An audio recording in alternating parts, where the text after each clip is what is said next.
novela. No episódio de hoje da novela Hulk, a reviravolta da reviravolta. Hoje nós tivemos novos capítulos. Tem novela que parece que acaba, depois volta a acontecer, aí tem um novo fim, enfim. Olha lá o Hulk, ó.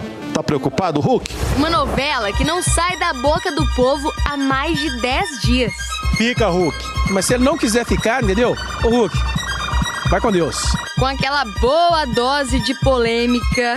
A polêmica é o que no Atlético? Fala comigo que eu vou falar com vocês. Ninguém está aposentando o Hulk. Houve manifestação de desejo do clube para que eu me aposentasse esse ano? Sim, claramente. No capítulo de ontem, no Globo Esporte, a notícia é que a negociação com o Fluminense está travada e o tricolor carioca vai dar um ultimato para tentar levar o Hulk. mais tarde, a primeira reviravolta na história. Os dois clubes, né, estão conversando, né, sobre essa negociação aí envolvendo o atacante. Mas à noite, a reviravolta da reviravolta. Foi então que o Paulo Brax, executivo do Atlético, fez contato com o Fluminense e disse que as negociações com o tricolor carioca estavam encerradas. Mas convenhamos, você já viu esse desfecho antes, né? Será que é mesmo o fim da novela Hulk? Parece até capítulo repetido. Será que agora chegou ao fim, hein? Vamos colocar o Rodrigo Rocha na conversa, que ele já tá lá na cidade do Galo.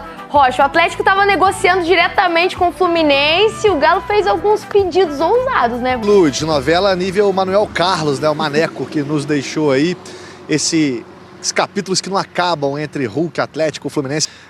É o seguinte, no dia de ontem, o Atlético fez uma proposta para o Fluminense para a transferência do Hulk. A gente preparou até uma arte para mostrar para vocês quais seriam as condições desse negócio. O Atlético queria que o Hulk se aposentasse jogando pelo Atlético com uma partida de despedida, que enquanto estivesse no Fluminense não atuasse contra o Atlético, e o Galo queria também um percentual em alguns jogadores da base do Fluminense para receber nessas negociações futuras. Esse terceiro critério foi o que fez o Fluminense negar a proposta. O Fluminense saiu da negociação.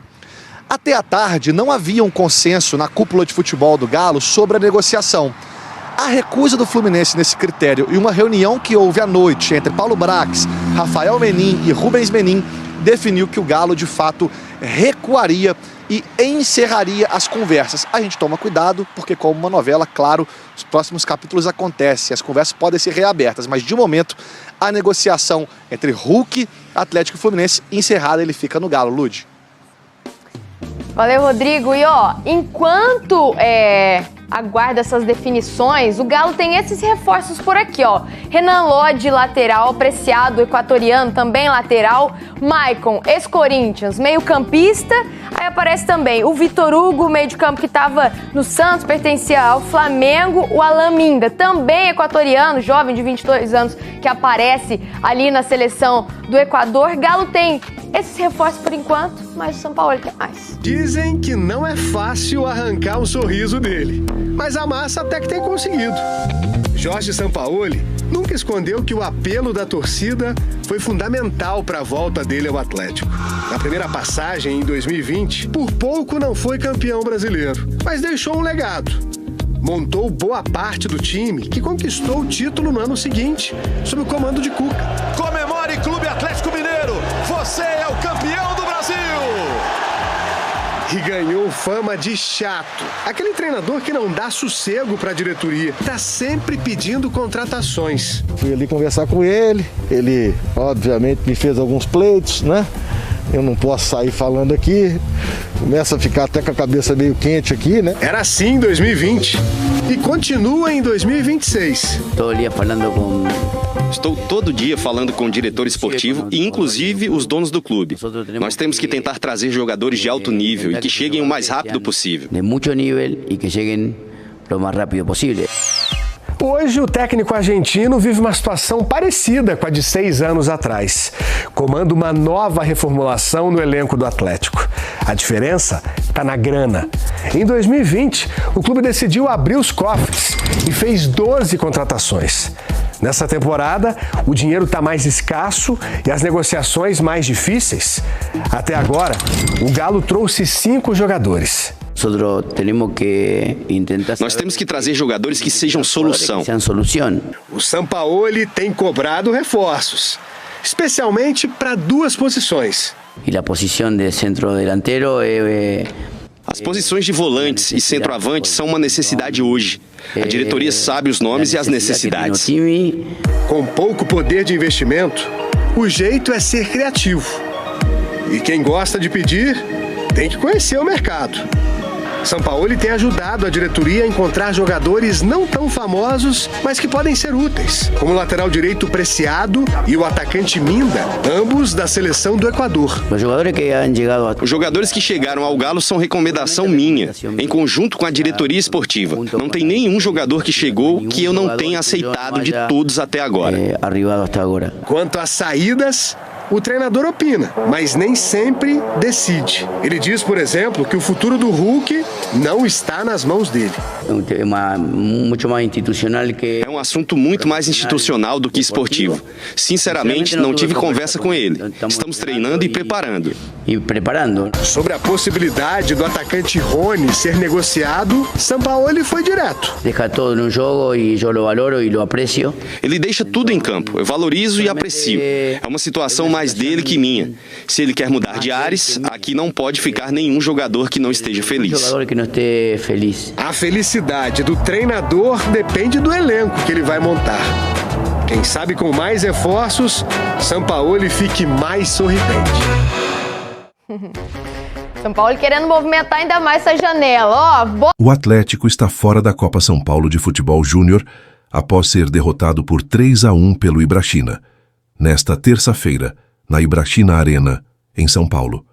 Com o resultado, a equipe comandada por Leandro Zago se despede da competição ainda na segunda fase e adia mais uma vez o sonho de conquistar o tetracampeonato do torneio mais importante das categorias de base do país. O jogo começou equilibrado, mas os donos da casa saíram na frente ainda no primeiro tempo em um lance infeliz para o Galo.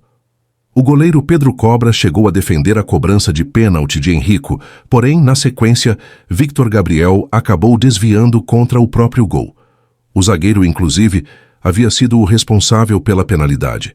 Após abrir o placar, o Ibrachina passou a controlar as ações e foi superior até o intervalo, mesmo com tentativas de pressão do Atlético.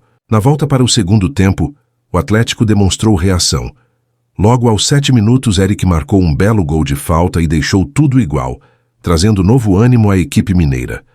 Apesar do empate e da melhora momentânea, o Galo não conseguiu sustentar o ritmo.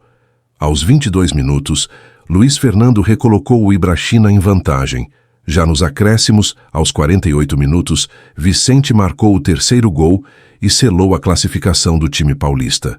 Na campanha da Copinha, o Atlético teve um desempenho irregular. Na primeira fase, venceu o União Rondonópolis por 4-2 e o QFC por 3-0, mas sofreu uma derrota por 3-0 para o Audax. Já na segunda fase, acabou eliminado com a derrota para o Ibrachina, encerrando de forma precoce sua participação no torneio. O Atlético vive um momento de reorganização fora de campo e tem como uma de suas principais metas recuperar a credibilidade no mercado da bola. Em entrevista à Rádio Itatiaia, o CEO do clube, Pedro Daniel, explicou que a atual gestão colocou como prioridade absoluta a quitação de dívidas e a reconstrução da imagem do Galo, que vinha sendo desgastada pelo histórico recente de atrasos em pagamentos. Segundo o executivo, foi feito um levantamento completo de todas as pendências financeiras do clube, tanto as já vencidas quanto as que ainda irão vencer. A partir desse mapeamento, a diretoria decidiu agir rapidamente. Todas as dívidas em atraso com clubes brasileiros foram quitadas, envolvendo cerca de 5 ou 6 equipes. Além disso, o Atlético já iniciou renegociações de compromissos futuros que poderiam gerar dificuldades financeiras. Pedro Daniel destacou que essa postura é essencial para o clube voltar a ser respeitado nas negociações. Ele afirmou que, sem credibilidade, o Atlético teria dificuldades para fechar bons negócios, especialmente em janelas de transferências. Durante as conversas recentes com outros clubes, o tema chegou a ser mencionado por conta do ano financeiro complicado vivido em 2024.